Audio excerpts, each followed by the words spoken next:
So we will start from where we have left, that we see weed. Okay, so ये basically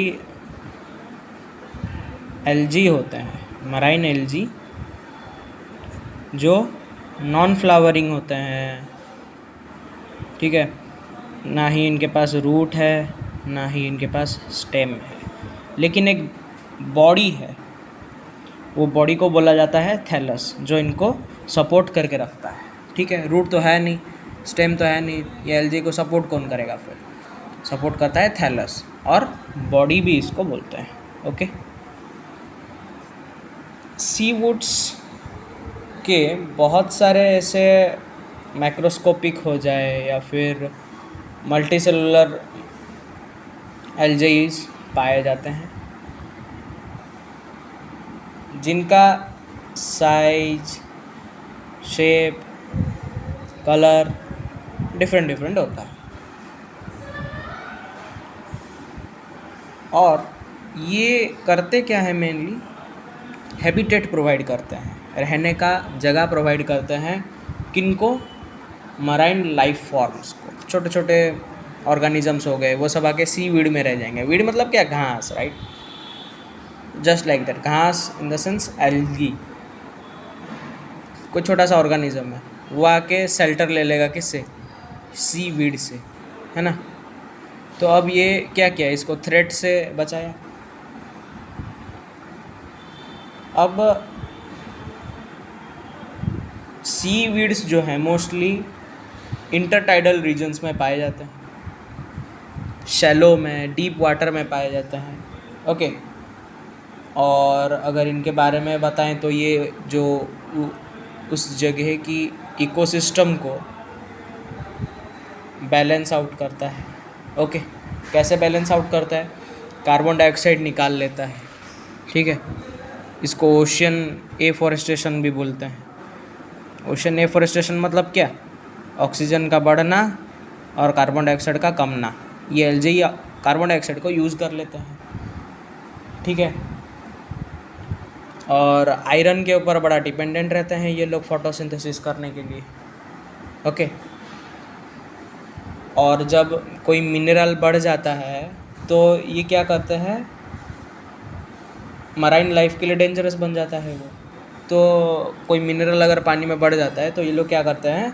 उसको पूरी trap कर लेते हैं वो मिनरल को, और उसको जो भी मराइन लाइफ है उसको अगर डैमेज होने वाला होता है तो उसको प्रिवेंट कर लेते हैं। ठीक है,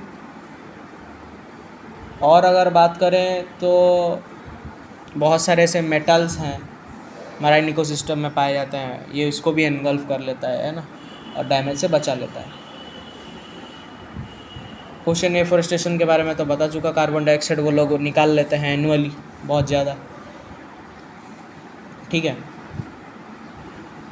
अब आते हैं इसके कुछ और डीप नॉलेज के बारे में कि इसको खाया भी जाता है। These are edible.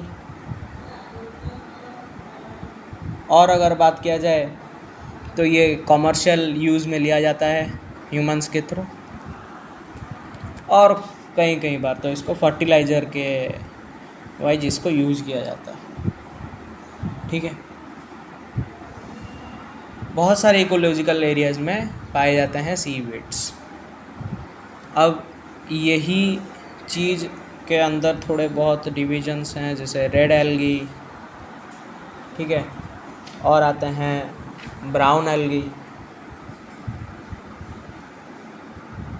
और आते हैं फाइटोप्लैंक्टन्स। ठीक है, फाइटोप्लैंक्टन्स तो आप लोग जानते होंगे क्या है वो। फाइटोप्लैंक्टन्स आर माइन्यूट ऑर्गेनिज्म जो वाटर करेंट्स में ड्रिफ्ट करते रहते हैं, है ना? कार्बन डाइऑक्साइड यूज़ कर लेते हैं, ऑक्सीजन दे देते हैं। So this are what it is. अब इस सी वीड का इम्पोर्टेंस के बारे में थोड़ा बहुत हम बात कर लिए हैं, और थोड़ा बात कर लेते हैं इसके इकोनॉमिक इम्पोर्टेंस के बारे में। मेडिसिन्स बनता है, ठीक है, मेडिसिन्स बनता है, medicine and herbs, bio remediation होता है। ठीक है, देन और भी बहुत कुछ होता है, जैसे कि क्लाइमेट चेंज।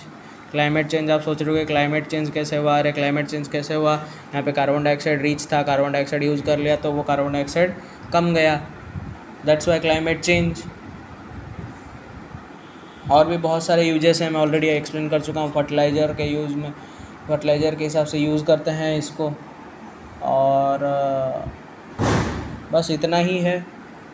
डाई वाई बना लेते हैं, एक्सप्लोसिव भी बना लेते हैं इससे, कहीं कहीं पे तो खाते भी हैं, टेक्सटाइल प्रिंटिंग भी हो जाता है इससे। ठीक है, बस इतना ही है सी वीड के बारे में। That's a small topic but not least.